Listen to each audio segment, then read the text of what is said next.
BBC newsreader Clive Myrie has shown a different side to himself after letting loose on his road trip around Italy. The journalist was keen for viewers to see his fun side as he visited his favorite holiday destination and uncovered some hidden gems. The trip did not come without its challenges as Clive tried his hand at some new activities. Speaking exclusively to Express.co.uk,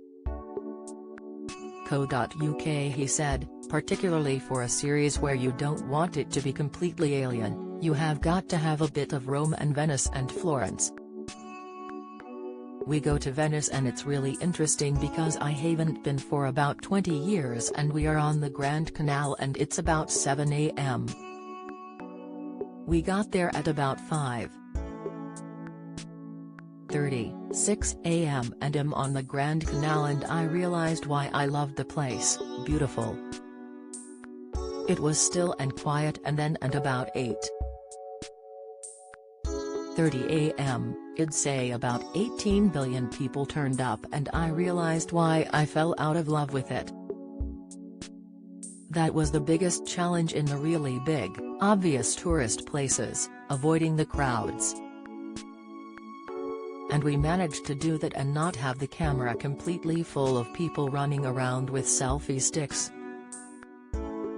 Don't miss Clive Myrie's sweet gesture to wife as she was unable to join series. Insight, BBC's Clive Myrie on shame of being seen as one-dimensional. Interview, Clive Myrie admits he was baffled by BBC's show suggestion. Discussion, Venice is a city of about 50,000 people and they get over 25 million tourists a year. The balance is just completely out of whack and you understand why some locals who live and work there want to try and limit the numbers coming in.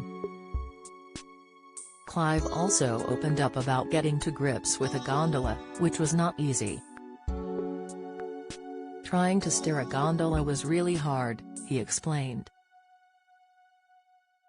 I know program makers would love me falling in. But I was not going to fall in, so I'm gripping this oar, which is huge, I'm gripping it for dear life.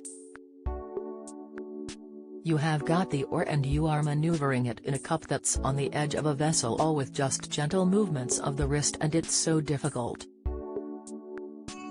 I just didn't want to fall in because there was no way I could have gone to the producers and said, look, you can't put that in, cut that out, and that's what's really hard.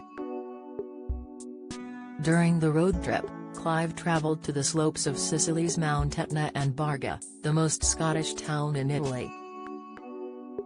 He also discovered what makes Italian food and drink so delicious, including the technique that's made Neapolitan pizza world famous. Clive Myrie's Italian road trip is available to watch on BBC iPlayer.